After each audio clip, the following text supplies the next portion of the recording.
Imagine you wake up one morning and realize you no longer own your home, your car, or even the data in your pocket, not because of a government decree, but because of a silent computer algorithm that decided your life was a line item on a global balance sheet.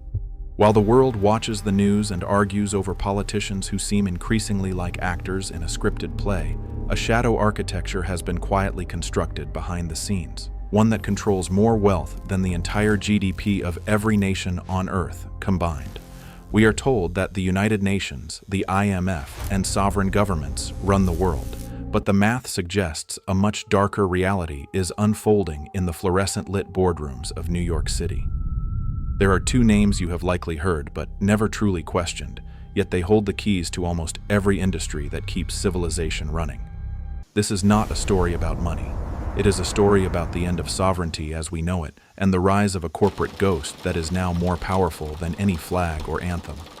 We have to ask ourselves a very uncomfortable question. At what point does a private company stop being a business and start becoming a global ruler that nobody voted for?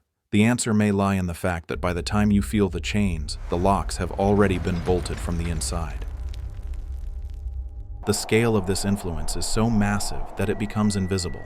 Like a mountain so large, you can only see the rocks at your feet. BlackRock and Vanguard are not just investment firms. They are the primary shareholders in virtually everything you touch, eat, or watch. From the banks that hold your life savings, to the pharmaceutical giants that produce your medicine, and the defense contractors that build the machines of war, these two entities sit at the apex of the pyramid. By 2026, their combined assets under management have reached a point where they effectively own the circular economy of the planet. If you look at the top shareholders of the world's most influential corporations, you will see the same names appearing over and over again like a glitch in the matrix. This creates a terrifying feedback loop where competition is an illusion, and the same small group of executives holds the power to decide which technologies succeed, which voices are amplified, and which nations are allowed to prosper or fail based on a single keystroke. It is a monopoly not of a single product, but of the very concept of ownership itself. When the same hands own the companies that extract the oil, the companies that build the cars, and the companies that insure the drivers, the free market becomes a closed loop where profit never leaves the circle. But how did we get here without a single shot being fired or a single law being passed to stop it? The answer lies in a sophisticated system of passive investing that turned into an active weapon of global influence. For decades, the public was encouraged to put their money into index funds, believing they were simply participating in the growth of the economy. In reality, they were handing over their voting rights to a centralized brain. This brain is an artificial intelligence platform known as Aladdin, a supercomputer that monitors and processes over $20 trillion in assets. Aladdin doesn't just predict the market, it creates the market by analyzing every possible variable in the global supply chain, from the salinity of the ocean to the political stability of a small mining town in the Congo. When a machine is capable of seeing the future of the economy before it happens, the line between investing and engineering reality begins to blur. We are moving into an era where the algorithm knows more about the stability of a nation than that nation's own intelligence agencies, leading us to wonder who is truly in control during a crisis. If the algorithm detects a risk in a specific country's policy, it can trigger a mass exodus of capital that topples a currency before the president of that nation even finishes their morning briefing. Consider the recent global shifts in energy and social policy that seem to happen simultaneously across different continents. It often feels as though an invisible hand is guiding every major corporation toward the same ideological destination at the exact same time. This is often attributed to the ESG scores, environmental, social, and governance, a metric that sounds noble on the surface, but functions as a social credit system for the corporate world. If a company doesn't comply with the centralized vision, their access to capital can be throttled, effectively starving them out of existence. This isn't just business, it's a new form of governance that bypasses the democratic process entirely. When a private entity can dictate the social policy of a sovereign country by threatening to pull its investments, the concept of a government by the people becomes a relic of the past. The UN may pass resolutions, but these corporate giants pass the budgets that determine whether those resolutions ever see the light of day. This creates a world where your vote at the ballot box matters less than a spreadsheet update in a Manhattan skyscraper. We are witnessing the privatization of policy itself, where the laws of the land are increasingly tailored to suit the risk management needs of an AI-driven investment portfolio. To understand the sheer dominance of this corporate state, one must look at the concept of horizontal ownership. In a traditional economy, Ford would compete with General Motors, and Coca-Cola would compete with Pepsi.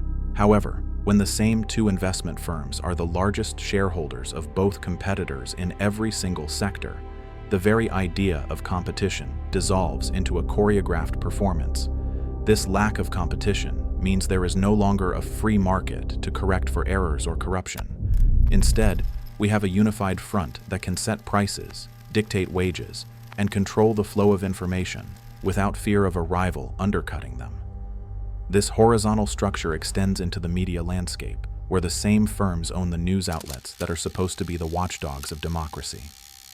If the people who own the banks also own the cameras and the microphones, the chance of a true investigation into their power becomes statistically impossible.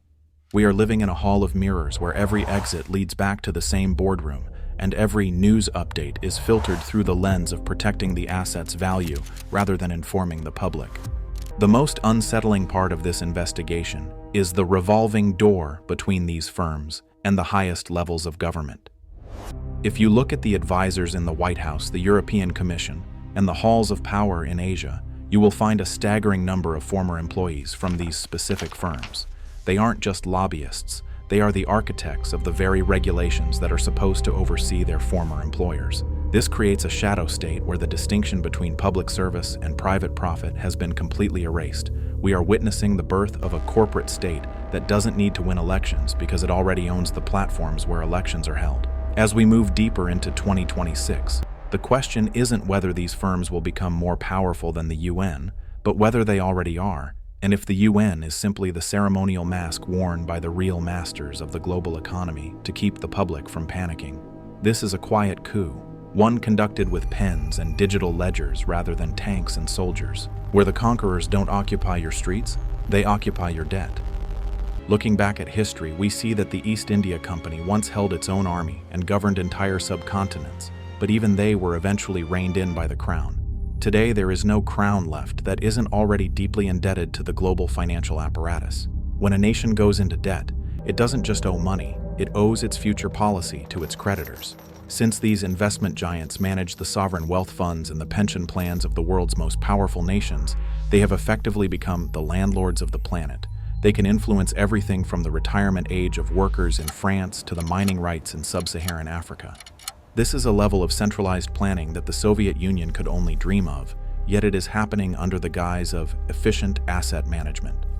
The terrifying reality is that this system is now too big to fail and too complex to understand for the very people who are trapped within it. The transition from a world of nations to a world of assets is nearly complete, and most people didn't even notice the change of ownership. There is also the matter of the permanent crisis and the colonization of basic human needs.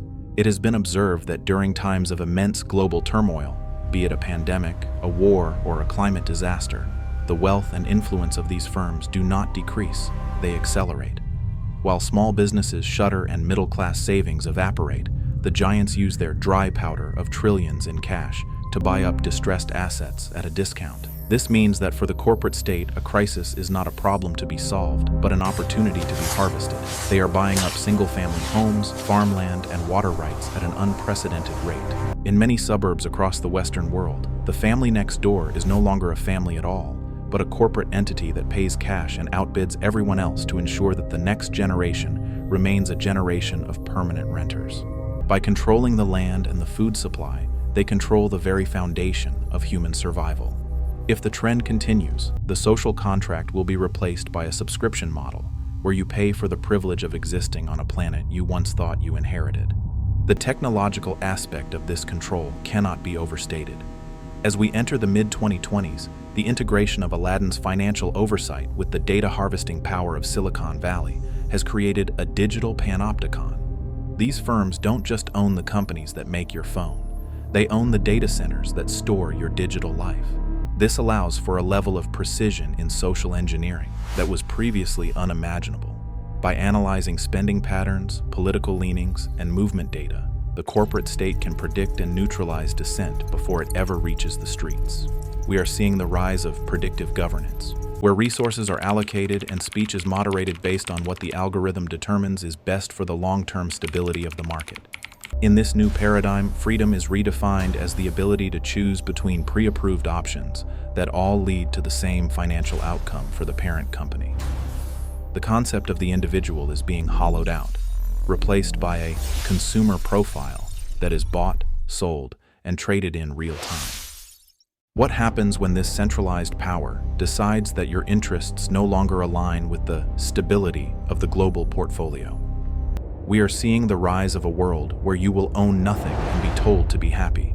But the you in that sentence refers to the average citizen, not the architects of the system. The concentration of power has reached a level that would make the emperors of the past jealous, yet it carries no responsibility to the people it governs. Unlike a king or a president, a corporate algorithm cannot be petitioned, protested, or voted out. It has no conscience, only a mandate to maximize shareholder value, a phrase that has become the new supreme law of the land. The silence from the mainstream media is perhaps the most telling sign of all, as the media companies themselves are often owned by the very entities they should be investigating. This creates a feedback loop of propaganda that reinforces the inevitability of the system, making it seem as though there is no alternative to the corporate state. The final frontier of this corporate takeover is the human mind itself and the erosion of the public square. As we move toward 2027, the infrastructure of life, from the internet to the electricity grid, is being folded into a single unified management system. Your financial health can now be linked to your digital behavior, your carbon footprint, and your social compliance through a series of soft mandates. If the entities that control your ability to buy food also control the information you receive, the very concept of dissent becomes a luxury few can afford. This is the endgame of the corporate state, a world where the infrastructure of life is so thoroughly privatized that freedom becomes nothing more than a choice between two brands owned by the same parent company. The investigation into these giants isn't just about money or stocks.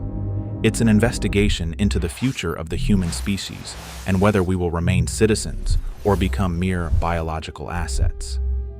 As we look toward the horizon, the question remains: is it possible to unplug from a system that owns the very ground you stand on?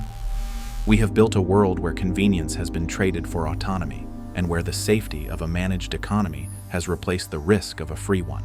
The corporate state doesn't need to use force when it can simply use debt, and it doesn't need to use propaganda when it can simply use the algorithm to curate your reality. The deeper we look into the shadows of these investment giants, the more we realize that the UN and our governments are merely the management layer of a much larger, darker entity.